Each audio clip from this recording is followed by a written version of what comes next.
नमस्कार विद्यार्थी मित्रांनो, तुमचं स्वागत आहे MPSC ॲस्पिरंट या यूट्यूब चॅनलवर। आज आपण इंडियन इकॉनॉमिक्सच्या नोट्स ह्या पाहणार आहोत।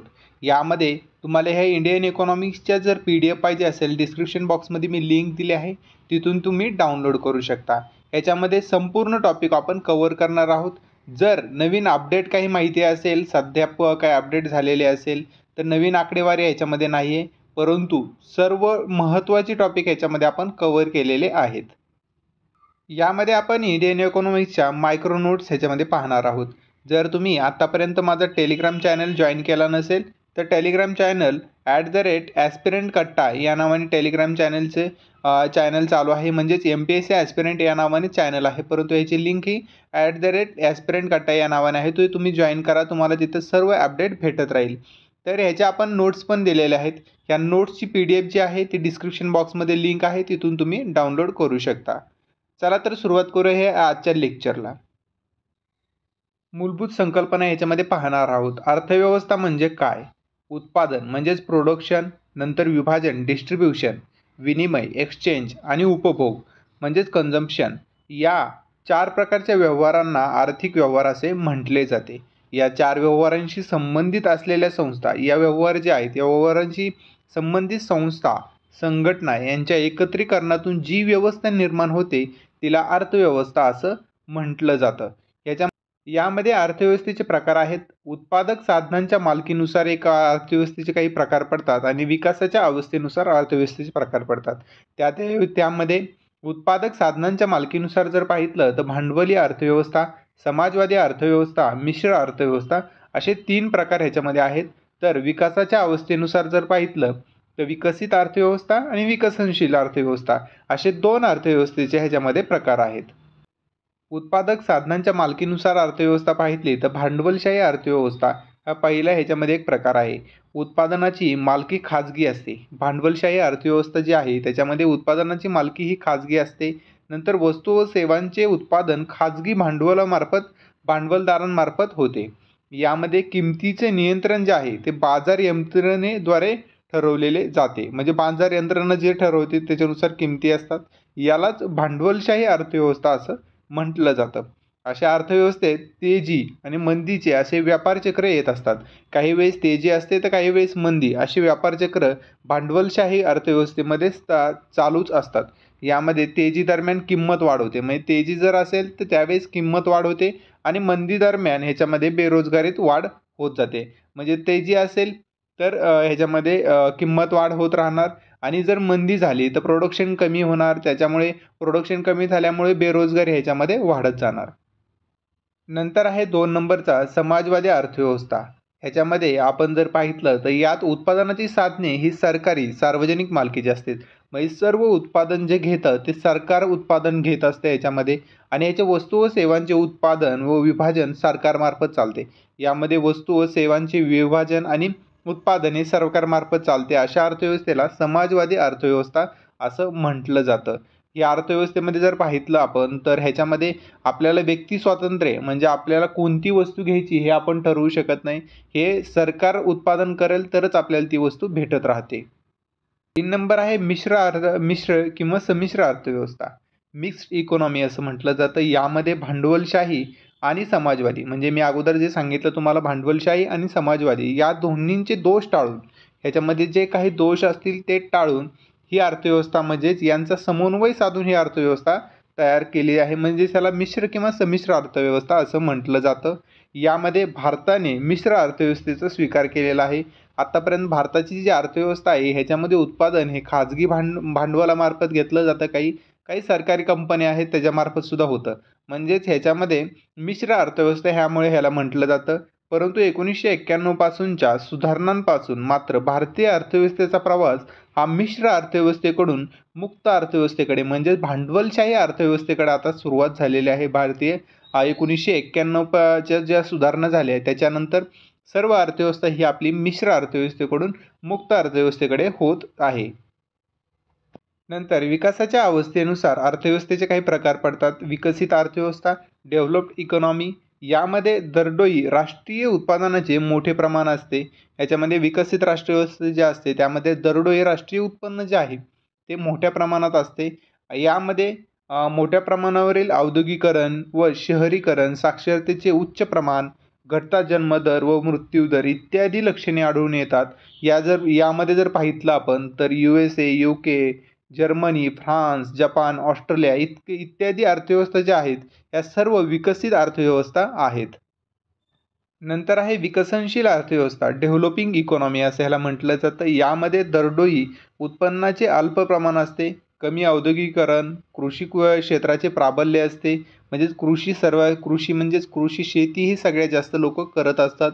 नंतर साक्षरतेचे प्रमाण याच्यामध्ये कमी असते. नंतर ह्याच्यामध्ये लोकसंख्या वाढीचा उच्च दर असतो. याच्यामध्ये लोकसंख्या वाढ ही सर्वात जास्त असते. मात्र ही राष्ट्रे आपल्या समस्या दूर करण्यासाठी सतत प्रयत्नशील असतात, म्हणजेच विकसनशील होण्यासाठी सतत प्रयत्न करत असतात विकसित होण्यासाठी. याच्यामध्ये जर पाहितलं तर भारत, चीन, ब्राझील, श्रीलंका, म्यानमार इत्यादी देश हे जे आहेत ते विकसनशील देश ह्याच्यामध्ये मोडले जातात, ह्या गटामध्ये मोडले जातात.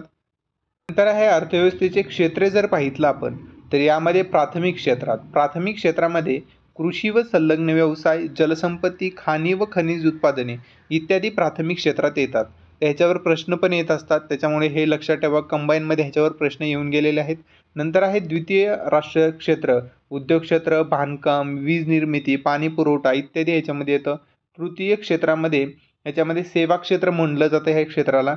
याच्यामध्ये व्यापार, वाहतूक, दळणवळण तसेच संरक्षण, प्रशासकीय, व्यावसायिक, सामाजिक याबरोबरच वैयक्तिक सेवा इत्यादींचा ह्याच्यामध्ये समावेश होतो. नंतर आहे चतुर्थ क्षेत्र, ह्याच्यामध्ये संकल्पनाची निर्मिती असते, संशोधन व विकास यांचा ह्याच्यामध्ये समावेश होतो. नंतर आहे पंचक्षेत्र, यात सर्वोच्च स्तरावरील निर्णय प्रक्रियेचा ह्याच्यामध्ये समावेश होतो. याच्यामध्ये सरकार, विज्ञान, विद्यापीठ, गैरसरकारी संस्था, आरोग्यसेवा, संस्कृती, प्रसार माध्यमे इत्यादींचा समावेश हा पंचक्षेत्रामध्ये होत असतो. हे क्षेत्र तुम्ही लक्षात ठेवा, ह्याच्यावर एक्झाममध्ये प्रश्न विचारले गेलेले आहेत. अर्थव्यवस्थेचे काही ठळक वैशिष्ट्ये याच्यामध्ये आपण दिलेले आहेत.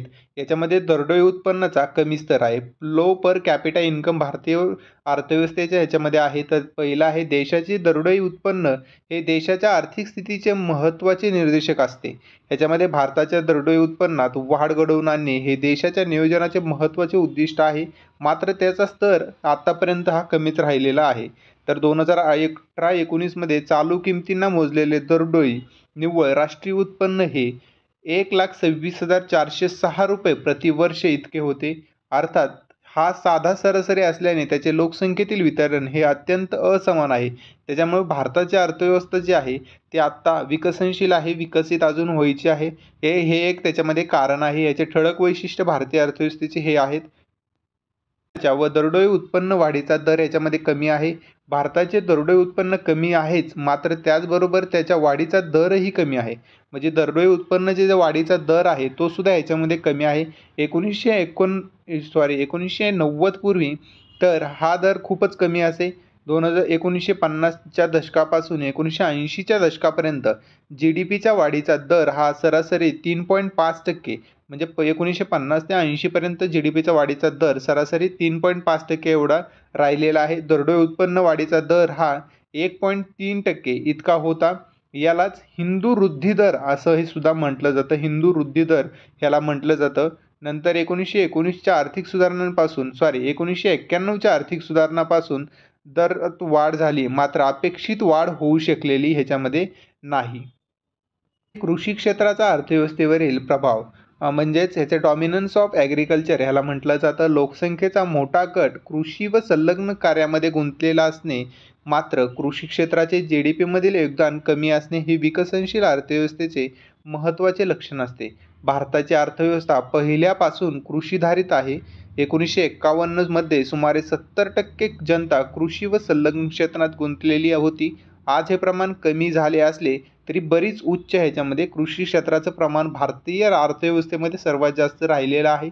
आणि ह्याच्यामध्ये GVA तील कृषी क्षेत्राचा हिस्सा जर पाहितला 2016-17 मध्ये 15.11% होता. तर श्रमबिरूच्या 5व्या रोजगार व बेरोजगार सर्वेक्षणानुसार 2015-16 मध्ये कामगार लोकसंख्येपैकी 46.1% लोक हे प्राथमिक क्षेत्रात गुंतलेले, म्हणजे प्राथमिक क्षेत्रामध्ये कृषी क्षेत्र येतं, त्याच्यामध्ये एवढे लोक काम करत आहेत सध्या. तर नंतर आर्थिक विषमता, चौथा पॉईंट आहे आर्थिक विषमता, इकॉनॉमिक अनइक्वॅलिटी. भारतात मोठी उत्पन्नाची व संपत्तीची विषमता आढळून येते. ह्याच्यामध्ये उत्पन्नाच्या विषमतेचे प्रमाण मोजण्यासाठी लॉरेन्झ वक्र व त्यावरून गिनी गुणांक ह्याचा वापर केला जातो. भारताचा गिनी गुणांक 2010-11 मध्ये 36.8 होता. तो 2014 मध्ये 33.6 इतका कमी झाला आहे. यामध्ये गिनी गुणांक जेवढा अधिक तेवढी विषमता अधिक, म्हणजे जेवढा गिनी गुणांक अधिक असतो तेवढी विषमता असते. परंतु 2010च्या व 2014च्या याच्यामध्ये गिनी गुणांक कमी झालेला आहे. त्याच्यामुळे आपली विषमतासुद्धा आता कमी होत चाललेली आहे उत्पन्नाची. उत्पन्न व संपत्तीची विषमता शहरी भागात ग्रामीण भागाच्या तुलनेत बरीच अधिक असते. म्हणजे शहरी भागात आणि ग्रामीण भागाची तुलना केली तर विषमता ही अधिक प्रमाणामध्ये ह्याच्यात पाहायला भेटते. नंतर आहे लोकसंख्या विस्फोट. ओव्हर पॉप्युलेशन याला म्हटलं जातं. 1901 साली असलेले 23.84 कोटी, म्हणजे 1901 साली 23.84 कोटी एवढी लोकसंख्या भारतामध्ये होती. हीच लोकसंख्या वाढून 2011 मध्ये 121.02 कोटी एवढी झालेली आहे. तर स्वातंत्र्य प्राप्तीनंतर भारतात लोकसंख्येचा विस्फोट घडून आलेला आहे. 1981 पासून लोकसंख्या वाढीचा दर हा कमी होत असल्याचे आढळून येत असले तरी लोकसंख्या ही वाढत आहे, हे लक्षात ठेवा. 1991 ते 2001 या दशकात लोकसंख्या 21.54% वाढली, तर वार्षिक वाढीचा दर जो आहे 1.95% एवढा होता. 2001 ते 2011 या दशकात लोकसंख्या 17.64% वाढलेली आहे. 2011च्या जनगणनेनुसार भारताची लोकसंख्या जागतिक लोकसंख्येच्या 17.5% एवढी आहे. मात्र भारताचे क्षेत्रफळ जागतिक क्षेत्रफळाच्या 2.42%, भारताचं जे क्षेत्रफळ आहे 2.42% एवढंच आहे. गरिबी व बेरोजगारी, पॉवर्टी आणि अनएम्प्लॉयमेंट. स्वातंत्र्य प्राप्तीनंतर 65 वर्षांहून अधिक काळातही भारतातील गरिबी व बेरोजगारीचे प्रमाण अजून मोठ्या प्रमाणात आपल्याला बेरोजगारी आणि गरिबी पाहायला भेटत आहे. हे कमी प्रमाण हे जे आहे हे कमी झालेलं नाही, जेवढं पाहिजे तेवढं कमी झालेलं नाही. यामध्ये जर पाहितलं गरिबीचे आणि बेरोजगारीचं प्रमाण 2011-12 मध्ये NSSOच्या 68व्या फेरीच्या आकड्यांनुसार नियोजन मंडळाने जे मोजलं होतं, तर सुरेश तेंडुलकर समती पद्धतीनुसार दारिद्र्य रेषेखालील लोकसंख्येचे प्रमाण जर भारतात पाहितले तर 21.9%, ग्रामीण भागामध्ये 25.7%, तर शहरी भागात 13.7% एवढं अजूनही दारिद्र्य रेषेखालील लोकसंख्येचे प्रमाण राहिलेलं आहे भारतामध्ये. नंतर आहे भांडवल निर्मितीचा दर जर कमी पाहितला आपण, low rate of capital formation आहे. भारतात बचत दर कमी असल्यामुळे गुंतवणूक दरही कमी आहे. याचेच पर्यवेक्षण कमी राष्ट्रीय उत्पन्न व कमी दरोडे उत्पन्नात होते. भारतीय भांडवल लाजरे असे म्हटले जाते. याची कारणे म्हणजे भांडवल गुंतवणुकीतील धोका, नंतर कमी नफा, गुंतवलेले भांडवल पुन्हा प्राप्त न होणे, ह्या सगळ्या गोष्टींमुळे भारतामध्ये जे भांडवल निर्मिती प्रमाण आहे ते कमी होत आहे. भांडवलाची उत्पादक गुंतवणूक करण्याऐवजी ते अनुत्पादक बाबींमध्ये अडकून राहते व बेकार पडून राहते. हे एक ह्याच्यामध्ये भारतीय अर्थव्यवस्थेचं एक लक्षण दिसून येत आहे. औद्योगिकीकरणाचा अभाव, लॅक ऑफ इंडस्ट्रियलायझेशन म्हटलं जातं. भारतात अत्याधुनिक अशा औद्योगिकीकरणाचा अभाव दिसतो. त्यामुळे अर्थव्यवस्थेत आर्थिक वृद्धी दर कमी हो राहतो. औद्योगिक क्षेत्राचा वार्षिक सरासरी वृद्धी दर सध्या 6व्या योजनेत 3.5%, 7व्या योजनेत 8.5%, 8व्या योजनेत 8.1%, 9व्या योजनेत 4.5%, 10व्या योजनेमध्ये 8.74% एवढा भारतीय म्हणजे औद्योगिक क्षेत्राचा वृद्धी दर राहिलेला आहे. याच्यामध्ये पायाभूत सुविधांची कमतरता जर पाहितली, इन्फ्रास्ट्रक्चर फॉर्मॅलिटी जर पाहितली तर रस्ते, रेल्वे, बंदरे, विमान वाहतूक, दूरसंचार, खत कारखाने, सिंचन सुविधा, बँकिंग व विमा सेवा इत्यादी पायाभूत सुविधांची कमतरता हा भारताच्या आर्थिक प्रगतीच्या मार्गातील महत्त्वाचा अडसर आहे. अर्थात सरकारने हे अडसर दूर करण्यासाठी बहुआयामी प्रयत्न आता चालू आहेत. म्हणजे पायाभूत सुविधांची इथे कमतरता आपल्याला पाहायला भेटत आहे. भारताच्या अर्थव्यवस्थेचे हे एक ठळक वैशिष्ट्य आहे. मानवी संसाधनाचा निकृष्ट दर्जा, poor quality of human capital असं म्हटलं जातं. मानवी संसाधन साक्षरता, अंगीकृत कौशल्य, आरोग्य, स्वच्छता, आयुर्मान इत्यादी बाबींवर आधारित ह्याच्यामध्ये मानवी संसाधन असते. ते या बाबींवर भारतात अपेक्षेप्रमाणे विकास न झाल्याने मानवी संसाधनाचा दर्जा ह्याच्यामध्ये निकृष्ट राहिलेला आहे. म्हणजे तंत्रज्ञानाचा निम्न दर्जा, लो लेवल ऑफ टेक्नॉलॉजी ह्याला म्हटलं जातं. तर भारतात उपलब्ध तंत्रज्ञानाचा दर्जा कमी राहिल्याने कृषीची प्रति हेक्टरी उत्पादकता याच्यामध्ये कमी आहे. उद्योग क्षेत्राची प्रति कामगार उत्पादकता ह्याचीसुद्धा कमी आहे ह्याच्यामध्ये. त्यामुळे तंत्रज्ञानाचा निम्न दर्जा ह्याच्यामध्ये एक महत्त्वाचं ठळक वैशिष्ट्य भारतीय अर्थव्यवस्थेमध्ये राहिलेलं आहे. तर ह्याच्यामध्ये राष्ट्रीय उत्पन्न मोजण्याच्या पद्धती, ह्याच्यामध्ये 3 पद्धती सर्वात महत्त्वाच्या आहेत. म्हणजे 3 पद्धतीमध्ये राष्ट्रीय उत्पन्न मोजलं जातं. तर याच्यामध्ये उत्पादन पद्धत किंवा मूल्यवर्धित पद्धत ह्याला म्हटलं जातं. या पद्धतीत देशाच्या आर्थिक प्रक्षेत्रातील सर्व उत्पादन संस्थांच्या, म्हणजे सर्व उत्पादन ज्या संस्था आहेत, उत्पादन संस्थांच्या मूल्यवर्धितांची बेरीज ह्याच्यामध्ये, म्हणजेच उत्पादनाची ह्याच्यामध्ये बेरीज केली जाते. या पद्धतीने काढलेले राष्ट्रीय उत्पन्न हे बाजारभावाला मोजलेले असते. म्हणजे उत्पादन पद्धत जी आहे ती बाजारभावामधून काढली जाते. या पद्धतीचा वापर वस्तू उत्पादक क्षेत्र म्हणजेच कृषी व उद्योग क्षेत्रामध्ये ह्याच्यामध्ये केला जातो. जे ही पद्धत आहे, ही पद्धत जी वापरली जाते सगळ्यात जास्त वस्तू उत्पादक क्षेत्रामध्ये म्हणजेच कृषी व उद्योग क्षेत्रामध्ये ह्याचा वापर केला जातो. तर दुसरी पद्धत आहे उत्पन्न किंवा आय पद्धत याला म्हटलं जातं. यामध्ये राष्ट्रीय उत्पन्नाचे मोजमाप उत्पादनाच्या घटकांच्या मालकांना प्राप्त होणाऱ्या घटक उत्पादनाच्या आधारावर केली जाते. यामध्ये उत्पादन पद्धत व उत्पन्न पद्धत यामध्ये फरक आहे. हे फरक कसा काढला जातो? तर उत्पादन पद्धत हा बाजारभावाला मोजले जाते, तर उत्पन्न पद्धत हे घटक किमतीला म्हणजे घटक किमतीला मोजले जाते. या पद्धतीचा वापर सेवा क्षेत्रासाठी, म्हणजेच ह्या पद्धतीचा वापर जो आहे ते सेवा क्षेत्रासाठी केला जातो, उत्पन्न पद्धतीचा वापर. नंतर आहे खर्च व वस्तू प्रवाह पद्धत. यामध्ये उत्पादन संस्थांनी निर्माण केलेले अंतिम वस्तू व सेवा विकत घेण्यासाठी लोकांनी केलेल्या खर्चाचा विचार याच्यामध्ये केला जातो. याचा एकत्रित वापर बांधकाम क्षेत्रासाठी, मग त्याच्यामध्ये जर पाहितलं तर खर्च पद्धत जी आहे ती ग्रामीण बांधकाम पद्धतीसाठी केली जाते. बांधकाम ह्याच्यामध्ये केली जाते ग्रामीण बांधकामासाठी. तर शहरी बांधकाम जे आहे त्याला वस्तू प्रवाह पद्धत ही वापरली जाते. अशा खर्च व वस्तू प्रवाह ही एकच पद्धत आहे, परंतु ह्याच्यामध्ये खर्च पद्धत ही ग्रामीण बांधकाम, शहरी बांधकामासाठी वस्तू प्रवाह पद्धत ह्याच्यामध्ये वापरली जाते. त्यामध्ये स्वातंत्र्यपूर्व राष्ट्रीय उत्पन्नाचे मोजमाप झाले. त्यामध्ये दादाभाई नौरोजी यांनी 1867-68 मध्ये राष्ट्रीय उत्पन्न 340 कोटी रुपये, दरडोई उत्पन्न 20 रुपये असे दाखवले गेले. नंतर विल्यम डिग्बी यांनी 1897-98 मध्ये उत्पन्नाचं मोजमाप केलं. त्यावेळेस राष्ट्रीय उत्पन्न हे 390 कोटी तर दरडोई उत्पन्न हे 17 रुपये होते. नंतर फिंडेशिरास यांनी 1911 मध्ये राष्ट्रीय उत्पन्न मोजलं, तर त्यामध्ये राष्ट्रीय उत्पन्न 1942 कोटी रुपये होतं, तर दरडोई उत्पन्न हे 80 रुपये एवढं होतं. नंतर डॉक्टर VKRV राव यांनी 1925 ते 1929 या दरम्यानमध्ये राष्ट्रीय उत्पन्न मोजलं, तर राष्ट्रीय उत्पन्न हे 2301 कोटी रुपये, दरडोई उत्पन्न हे 78 रुपये त्यांनी सांगितलं. यांनी राष्ट्रीय उत्पन्न लेखा प्रणालीचे प्रतिपादन केले, म्हणून त्यांना राष्ट्रीय लेखा प्रणालीचे जनक असं म्हटलं जातं. कोणाला? तर डॉक्टर VKRV राव यांना राष्ट्रीय लेखा प्रणालीचे जनक असं म्हटलं जातं.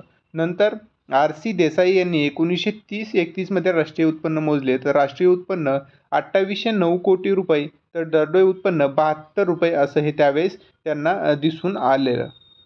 नंतर स्वातंत्र्य पश्चात राष्ट्रीय उत्पन्नाचे मोजमाप कुणी केलं, कोणत्या समित्या होत्या, हे सर्व याच्यामध्ये पाहणार आहोत. तर राष्ट्रीय उत्पन्न समिती नॅशनल इन्कम कमिटी त्यावेळेस स्थापन झाली. स्थापना 4 ऑगस्ट 1949 रोजी झाली. त्याचे अध्यक्ष जे आहेत PC महालनोबिस होते. सदस्य DR गाडगीळ व VKRV राव हे त्यावेळेसचे सदस्य होते. ह्याच्यावर प्रश्न येऊन गेलेला आहे, त्यामुळे हा इम्पॉर्टंट टॉपिक आहे. ही कमिटी लक्षात तुम्ही ठेवा म्हणजे ठेवाच. तर याच्यामध्ये या समितीने पहिला अहवाल 1951 मध्ये, तर अंतिम अहवाल हा 1954 मध्ये सादर केला. या समितीच्या शिफारशीनुसार 1950 मध्ये राष्ट्रीय नमुना सर्वेक्षण, तर 1954 मध्ये केंद्रीय सांख्यिकी संघटनेची याच्यामध्ये स्थापना करण्यात आली. नंतर केंद्रीय सांख्यिकी कार्यालय, सेंट्रल स्टॅटिस्टिकल ऑफिस याला म्हटलं जातं, म्हणजे CSO याला म्हटलं जातं. भारत सरकारने 1954 मध्ये राष्ट्रीय उत्पन्नाच्या मोजमापासाठी सरकारी एजन्सी म्हणून केंद्रीय सांख्यिकी संघटनेची स्थापना केली. या संघटनेने एप्रिल 1955 मध्ये कार्यारंभ केला. तत्पूर्वी 1951 मध्ये स्थापन करण्यात आलेली केंद्रीय सांख्यिकी संस्था तिच्यावर वर्ग केलेली होती. ह्याच्यामध्ये मुख्यालय जे आहे CSOचं हे दिल्ली या ठिकाणी आहे, मात्र औद्योगिक विंग जे आहे ती कोलकाता या ठिकाणी आहे. याचं कार्य जे आहे राष्ट्रीय उत्पन्नाची गणना करणे हे याचं कार्य आहे. राष्ट्रीय उत्पन्नाचे आकडे राष्ट्रीय लेखा सांख्यिकी या नावाने प्रकाशित केली जाते, हे लक्षात ठेवा. राष्ट्रीय लेखा सांख्यिकी या नावाने CSO हे राष्ट्रीय उत्पन्नाची आकडेवारी प्रकाशित करते. पुढील प्रकारची आकडेवारी संकलित व प्रसारित करते. राष्ट्रीय उत्पन्न एक करते, वार्षिक औद्योगिक सर्वेक्षण एक करते, औद्योगिक उत्पन्नाचा निर्देशांक पाहते.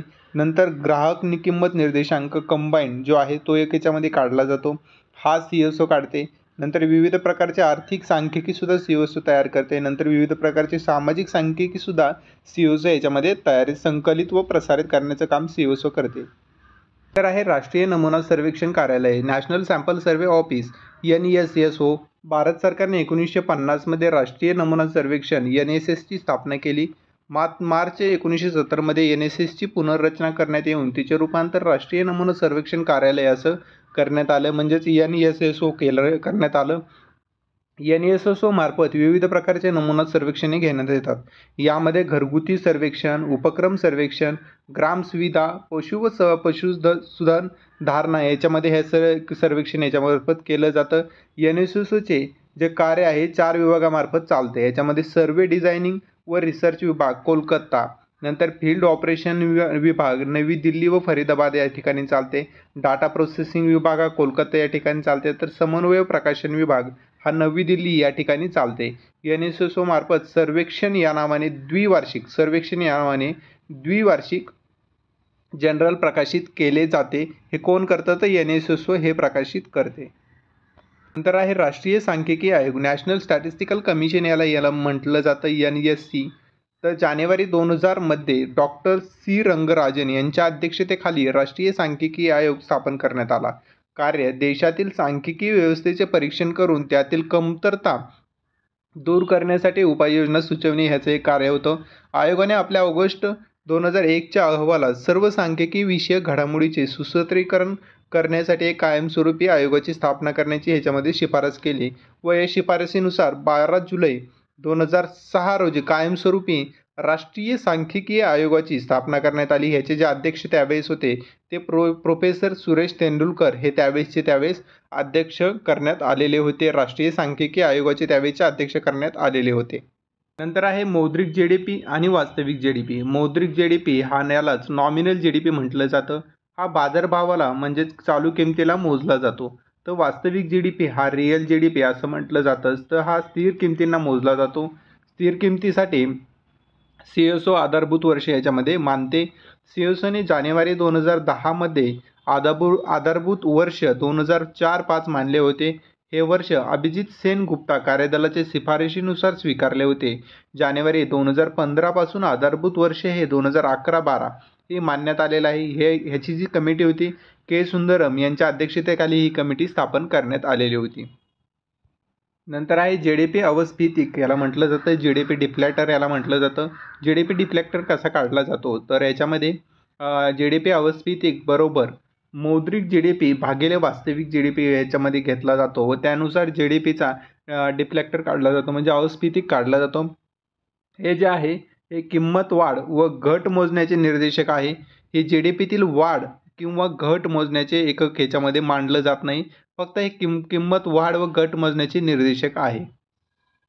आधारभूत वर्ष बेस इयर सध्या राष्ट्रीय उत्पन्न गणनेच्या 8व्या शृंखलेसाठी जानेवारी 2015 पासून 2011-12 हे आधारभूत वर्षाची निवड करण्यात आलेली आहे. K सुंदरम यांच्या सल्लागार समितीने ह्याची शिफारस केलेली आहे. आधारभूत वर्षाची 2011 व 12 साठी आधारभूत वर्ष तयार केलेलं आहे. जानेवारी 2015च्या त्यावेळेस 11-12 हे आधारभूत वर्ष निवडलेलं आहे. त्याच्यासाठी K सुंदरम यांची सल्लागार समिती स्थापन करण्यात आली होती. भारताचे GDPचे क्षेत्रीय वितरण याच्यामध्ये पाहणार आहोत. याच्यामध्ये कृषी क्षेत्र, उद्योग क्षेत्र आणि सेवा क्षेत्र. ह्याच्यामध्ये जर 1950-51 मध्ये बघितलं तर कृषी क्षेत्र जे होतं त्याचा 51.1% हिस्सा त्याच्यामध्ये भारतीय आपल्या अर्थव्यवस्थेमध्ये होता. नंतर उद्योग क्षेत्राचा 16.6%, तर सेवा क्षेत्राचा 30.3% एवढा त्यावेळेस हे होता, म्हणजे त्याचा हिस्सा होता. आता 2016-17 मध्ये जर पाहितलं तर कृषी क्षेत्राचा हिस्सा हा 15.11%, उद्योग क्षेत्राचा 31.12%, तर सेवा क्षेत्राचा 53.77% एवढी वाढ झालेली आहे. ही आकडेवारी जी आहे बाकीची तुम्ही ती चांगली वाचून घ्या. इथं व्हिडिओ पॉज करा आणि ती आकडेवारी तुम्ही लक्षात ठेवण्याचा प्रयत्न करा. हे वरील जे आकडेवारी आपण दिलेले आहे या सारणीवरून आपण काही त्याच्यामध्ये मुद्दे काढू शकतो. तर GDP मधील कृषी क्षेत्राचा हिस्सा हा याच्यामध्ये सतत कमी होत चाललेला आहे. जर पाहिलं 53% 13.15-95 नंतर असा कमी कमी होत आपण आलेला आहे. म्हणजे 1950-51 पासून 2016-17पर्यंत डायरेक्ट 15.11% आलेला आहे कृषी क्षेत्राचा हिस्सा. तर सेवा क्षेत्राचा हिस्सा जर बघितलं सतत वाढत गेला आहे. म्हणजे सेवा क्षेत्राचा हिस्सा आहे तो 53.77% आहे 2016-17ला. नवीन माहितीसुद्धा पाहू शकता. नवीन अपडेट माहिती तुम्हाला कुठं ना कुठेतरी भेटून जाईल.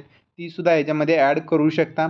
याच्यामध्ये जर पाहिलं तर उद्योग क्षेत्राचाही हिस्सा तर वाढत गेला, मात्र तो आता सध्या स्थिर आहे. उद्योग क्षेत्राचा हिस्सा 1950 ते 51 पासून वाढतच गेला होता, परंतु आत्ता सध्या जो आहे तो आता स्थिर राहिलेला आहे 31.12% पाशी. तर भारताची अर्थव्यवस्था कृषी आधारित अर्थव्यवस्थेकडून सेवा आधारित बनत आहे. सेवा क्षेत्राचा हिस्सा जर पाहितला कृषी व उद्योग क्षेत्राच्या एकूण हिश्श्यापेक्षा 1.5 पट अधिक हा सेवा क्षेत्राचा हिस्सा भारताचा झालेला आहे. GDPमधील कृषी क्षेत्राचा हिस्सा कमी करणे हा भारतीय अर्थव्यवस्थेतील सकारात्मक संरचनात्मक बदल दर्शवितो. क्रयशक्ती किंवा खरेदी शक्ती समानता, पर्चेसिंग पॉवर प्रायोरिटी याला म्हटलं जातं, म्हणजेच PPP. यामध्ये कोणत्याही देशाच्या चलनाच्या खरेदी शक्तीची तुलना अमेरिकन डॉलरच्या खरेदी शक्तीशी याच्यामध्ये केली जाते. हरित GDP म्हणजेच किंवा ग्रीन GDP हा काही देशांमध्ये मोजला जातो, काहीमध्ये नाही, परंतु खूप देशांनी प्रयत्न केलेले आहेत हा GDP मोजण्याचा. भारतामध्ये सुद्धा याच्यामध्ये प्रयत्न झालेले नाहीत. याच्यामध्ये हरित GDP जे आहे ते पारंपरिक GDP वजा पर्यावरणीय ऱ्हास याच्यामध्ये घेतला जातो. हा तुम्ही लक्षात ठेवा. चीनने 2006 साली 2004च्या या वर्षाच्या हरित GDPच्या आकडेवारी प्रकाशित केले होते, मात्र राजकीय कारणामुळे 2007 पासून या पद्धतीचा त्याग केला त्यांनी. भारतात सर पार्थ दासगुप्ता यांच्या अध्यक्षतेखाली समितीची स्थापना करण्यात आली होती. या समितीने एप्रिल 2013 मध्ये green national accounts in India या फ्रेमवर्क या नावाने अहवाल सादर केला व त्यांनी हरित GDP मोजण्याबद्दल काही शिफारसी याच्यामध्ये केलेल्या आहेत. कोणती समिती होती हे लक्षात ठेवा. पार्थ दासगुप्ता यांच्या अध्यक्षतेखाली ही समिती नेमलेली होती. जागतिक बँक विकास अहवालानुसार जर आपण पाहिलं सर्वाधिक GNI च्या नुसार मौद्रिक दरानुसार 2021 मध्ये आपला भारताचा कितवा क्रमांक होता, तर USA फर्स्ट होता, चीन 2, जपान, नंतर जर्मनी, नंतर UK आणि नंतर भारताचा क्रमांक होता आणि नंतर फ्रान्सचा क्रमांक होता. पण याच्यामध्ये खालीवर होत आहे. सध्या भारत काही वेळेस 5व्या क्रमांकाला येतो, तर काही वेळेस 7व्या क्रमांकापर्यंत सुद्धा गेलेला आहे. याच्यामध्ये सर्वाधिक जर PPP नुसार जर पाहितलं आपण 2017-18 मध्ये चीन, USA, भारत, जपान, जर्मनी असा ह्यांचा हा क्रम राहिलेला आहे. जागतिक स्तरावरील विकासाचे निर्देशांक जे आहेत ते ह्याच्यामध्ये आपण आज पाहणार आहोत. हे जे आहे तो राज्यसेवेला खूप महत्त्वाचे आहे. तर राज्यसेवेसाठी हे जो टॉपिक आहे तो विचारला जातो. याच्यावर कंबाईनमध्ये सुद्धा काही प्रश्न आहेत, तसेच सरळ सेवामध्ये सुद्धा याच्यावर प्रश्न येऊन गेलेले आहेत. यामध्ये UNDP मार्फत डिसेंबरमध्ये जो अहवाल स्थापन होतो मानव विकास अहवाल, यामध्ये हे 5 निर्देशांक मोजलेले असतात. यामध्ये मानव विकास निर्देशांक SDI, असमानता समायोजित मानव विकास निर्देशांक असतो ISDI म्हटलं जातं याला, जेंडर असमानता निर्देशांक असतो, बहुआयामी दारिद्र्य निर्देशांक असतो, जेंडर विकास निर्देशांक सुद्धा याच्यामध्ये मोजला जातो. यामध्ये पहिला आहे मानव विकास निर्देशांक, ह्युमन डेव्हलपमेंट इंडेक्स याला म्हटलं जातं, म्हणजेच SDI. तर UNDPने 1990ला पहिल्यांदा मानव विकास अहवाल जाहीर केला. प्रेरणा जी आहे त्याची अर्थतज्ञ महबूब उल हक पाकिस्तान आणि अमर्त्य सेन यांनी हा निर्देशांक तयार केलेला आहे. ह्या निर्देशांकाचे 3 आयाम आहेत: दीर्घ व आरोग्यमय जीवन, ज्ञान, नंतर चांगले जीवनमान, असे 3 ह्याच्यामध्ये आयाम आहेत व याच्यामध्ये काही सब निर्देशांक आहेत. यामध्ये दीर्घ व आरोग्य जीवनामध्ये जन्माच्या वेळेचे आयुर्मान पाहिले जाते. ज्ञानामध्ये जर पाहितलं तर 25 वर्षापेक्षा अधिक वयांच्या प्रौढांची सरासरी शालेय वर्ष पाहितली जातात. नंतर 18 वर्षापेक्षा कमी वयांच्या मुलांची अपेक्षित शालेय वर्ष याच्यामध्ये पाहितले जाते. आणि तिसऱ्या आयामामध्ये चांगले जीवनमान, यामध्ये दरडोई स्थूल राष्ट्रीय उत्पन्नाचा याच्यामध्ये वापर केला जातो. या 4 निर्देशांकांच्या भूमितीय सरासरीवरून देशाचा मानव विकास निर्देशांक ठरवला जातो. त्याचे मूल्य हे 0 ते 1 दरम्यान, म्हणजे 0 ते 1 दरम्यान जी संख्या असेल तो त्याचा निर्देशांक त्यामध्ये व्यक्त केला जातो. ह्याच्यामध्ये जर देशाचे गट तयार केलेले पाहितले आपण, तर यामध्ये निम्न मानव विकास गट देश आहेत ते कोणते, तर 0 ते 0.550 दरम्यान जे आहेत ते निम्न मानव विकास देशामध्ये येतात. मध्यम मानव विकास देशामध्ये 0 ते 0.550 ते 699 0.699 दरम्यान जे आहेत ते उच्च मानव विकास मध्यम मानव विकास देशामध्ये येतात. तर उच्च मानव विकास देशामध्ये 0.700 ते 799 0.799 दरम्यान येतात. तर अतिउच्च मानव विकास देशामध्ये जर 0.800 पेक्षा कमी जे आहेत त्याच्या दरम्यान येतात. भारत हा 2019च्या अहवालानुसार 1989 देशात 129व्या क्रमांकावर होता. याच्यामध्ये मध्यम मानव विकास देशाच्या गटामध्ये भारत हा त्यावेळेस मोडत होता. ह्याचे जर पाहिलं असमानता समायोजित निर्देशांक एक आहे पुढे, परंतु ह्याचा आता सध्या क्रमांक हा भारताचा SDIमध्ये सध्या 131वा क्रमांक भारताचा आहे. नंतर आहे असमानता समायोजित मानव विकास निर्देशांक अनइक्वॅलिटी ॲडजस्टेड ह्युमन डेव्हलपमेंट इंडेक्स याला म्हटलं जातं. हा इंडेक्स 2010च्या अहवालात हा निर्देशांक लागू करण्यात आलेला आहे. हा निर्देशांक मानव विकास निर्देशांकाप्रमाणेच काढला जातो. देशात 4ही निर्देशांकाच्या बाबतीत पूर्ण समानता असेल तर SDI आणि ISDI समान येतील. मात्र ISDIचे मूल्य SDIपेक्षा जसजसे कमी होईल तशी असमानता वाढत जाईल. याचं एक म्हणजे ह्याच्यामध्ये आपण पाहिलं जाऊ शकतं. नंतर लैंगिक असमानता निर्देशांक जेंडर अनइक्वॅलिटी इंडेक्स GII ह्याला म्हटलं जातं. हा निर्देशांक 2010च्या अहवालात लागू आहे. याने 1995 पासून लागू करण्यात आलेल्या लिंग आधारित विकास निर्देशांक म्हणजे GDI लिंग सबलीकरण परिणाम म्हणजे GEM यांची जागा घेतली आहे. निर्देशांक 5 निकष आणि 5 निर्देशकांच्या आधारे काढला जातो. 5 म्हणजे आयाम आहेत आणि निर्देशांक जे आहेत ते 5 आहेत. आणि ह्याच्यामध्ये जनन आरोग्य जर पाहिलं तर माता मर्त्यता ह्याच्यामध्ये येतं. नंतर किशोरवयीन जन्यता हे याचे एक निर्देशांक येतात. सबलीकरण जे आयाम आहे त्यामध्ये संसदीय प्रतिनिधित्व, शैक्षणिक स्तर, किमान माध्यमिक शिक्षण घेतलेल्या महिला हे याच्यामध्ये येतं. नंतर तिसरं आहे श्रम बाजार, शक्तीतील भागावरून हे एक मोजलं जातं. तर आहे बहुआयामी दारिद्र्य निर्देशांक multi dimensional poverty index MPI याला म्हटलं जातं. या निर्देशांकाची सुरुवात UNDP आणि ऑक्सफर्ड विद्यापीठ यांनी मिळून जुलै 2010मध्ये केली. या निर्देशकाने 1997 पासून लागू करण्यात आलेल्या मानव दारिद्र्य निर्देशांकाची म्हणजे HPIची जागा यांनी घेतलेली आहे. ह्याच्यामध्ये हा निर्देशांक 3 आयाम व 10 निर्देशांक यांच्या सहाय्याने काढला जातो. याच्यामध्ये जर पाहिलं तर त्या आयाम एक आहे आरोग्य, नंतर शिक्षण आणि जीवनमानाचा दर्जा.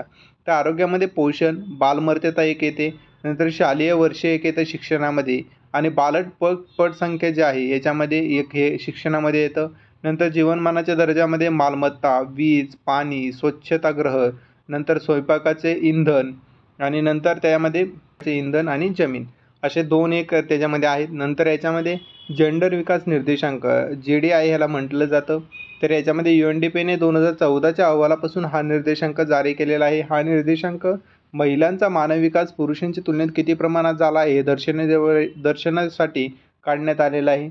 याच्यामध्ये GDI बरोबर महिलांचा SDI भागिले पुरुषांचा SDI ह्याच्यावरून हा GDI काढला जातो. हा 2014 पासून काढला जातो. हे लक्षात ठेवा 2014 पासून काढला जातो.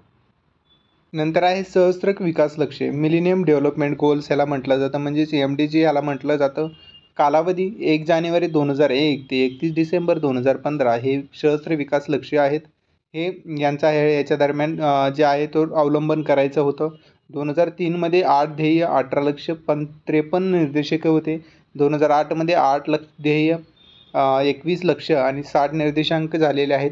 याच्यामध्ये 8 ध्येय कोणते आहेत तर पहिलं आहे अतिदारिद्र्य व भुकेचे निर्मूलन करणे. नंतर आहे सार्वत्रिक प्राथमिक शिक्षण साध्य करणे, जेंडर असमानतेला प्रोत्साहन देणे व महिलांचे सबलीकरण करणे एक आहे. नंतर बालमर्त्यतेचे प्रमाण कमी करणे आहे. माता आरोग्यात सुधारणा घडवून आणणे. नंतर HIV, एड्स, मलेरिया इतर रोगांशी सामना करणे हे एक आहे. पर्यावरणीय शाश्वतता साधणे हे एक आहे. नंतर आहे विकासासाठी जागतिक भागीदारी निर्माण करणे हे एक याचं म्हणजे याच्यामध्ये ध्येय आहेत. हे 8 ध्येय तुम्ही लक्षात ठेवा. याच्यावर राज्यसेवेला प्रश्न येऊन गेलेला आहेत आणि आता सुद्धा विचारलं जाऊ शकतं. त्यामुळे हे लक्षात ठेवायला तुम्ही विसरू नका. नंतर आहे शाश्वत विकास लक्ष्य सस्टेनेबल डेव्हलपमेंट गोल्स म्हणजे SDGs म्हटलं जातं. कालावधी 1 जानेवारी 2016 ते 31 डिसेंबर 2030 या दरम्यान हे जे शाश्वत विकास लक्ष्य आहेत ते राबवण्यात आलेले आहेत.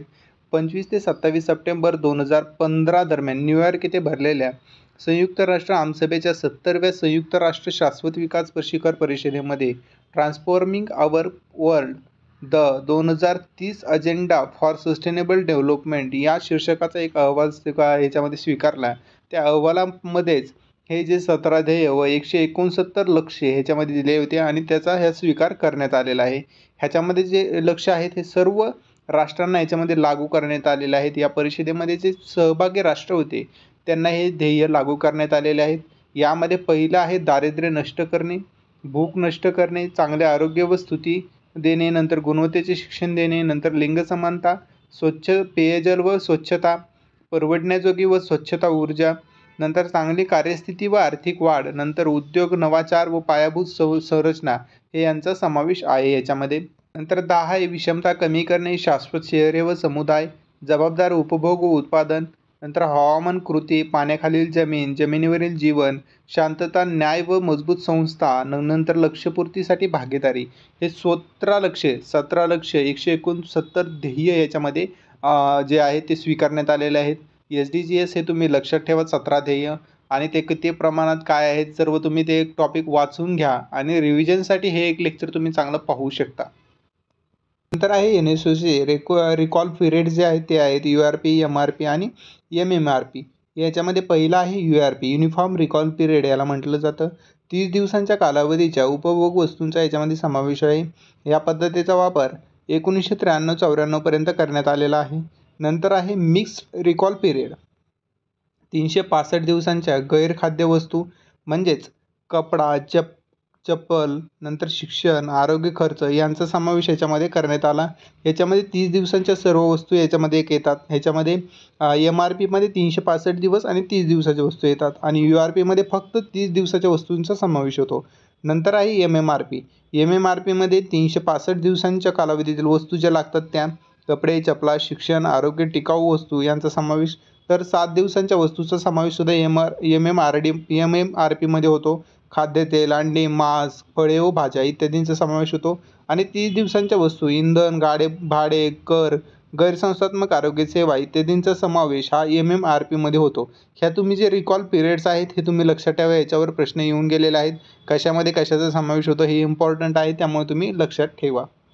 भारतातील दारिद्र्य मोजमाप पद्धतीची उत्क्रांती धनंजयराव गाडगीळ कार्यगट 1962. याच्यामध्ये काय आहे तर 5 व्यक्तींच्या कुटुंबासाठी राष्ट्रीय किमान उपभोग खर्च हा 100 रुपये म्हणजे 5 व्यक्तींसाठी हा 100 रुपये खर्च याच्यामध्ये देण्यात आला.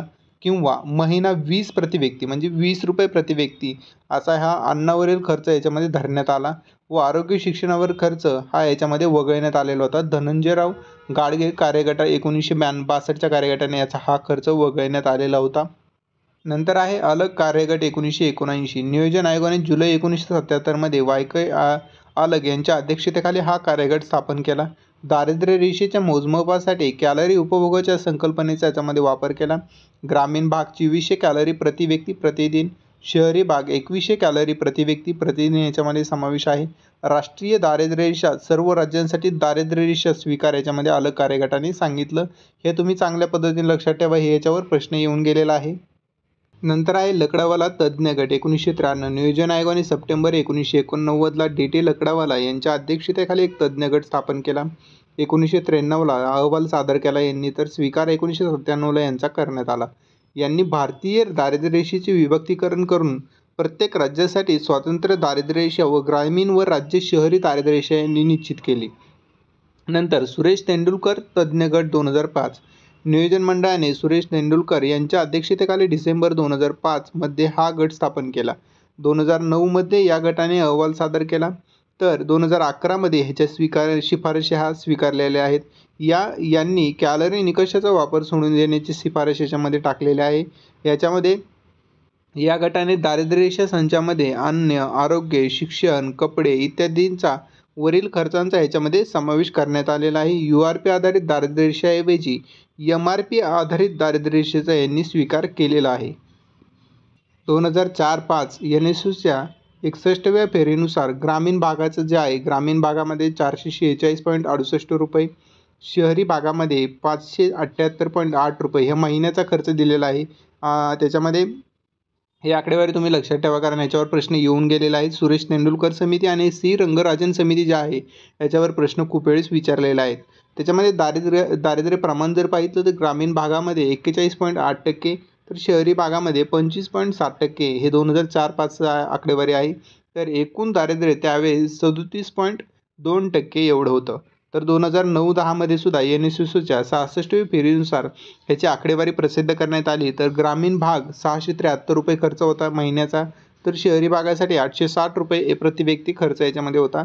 तर ग्राम्य दारिद्र्याचं प्रमाण पाहिलं तर ग्रामीण भाग 33.8%, तर शहरी भाग हा 20.9% एवढं ह्याच्यामध्ये प्रमाण होतं दारिद्र्याचं. तर एकूण जी दारिद्र्याचं प्रमाण आहे 29.8% एवढं 2009-10 वेळेस दारिद्र्याचं प्रमाण हे सुरेश तेंडुलकर समितीने दाखवून दिलेलं होतं. नंतर सुरेश तेंडुलकर समितीने 2011-12मध्ये सुद्धा आकडेवारी प्रसिद्ध केली. NSSOच्या 68व्या फेरीनुसार ही आकडेवारी तयार केली. तर यामध्ये ग्रामीण भाग हा ₹816, तर शहरी भाग हा ₹1000 खर्च त्यांनी धरला. तर दारिद्र्य प्रमाण जर पाहिलं तर ग्रामीण भागासाठी 25.7%, तर शहरी भागासाठी 13.7% हे त्यांनी दाखवून दिलं. तर ग्रामीण भागामध्ये एकूण दारिद्र्याचं प्रमाण 21.9% एवढं 2011-12मध्ये आहे, यांनी दाखवून दिलं सुरेश तेंडुलकर समितीने.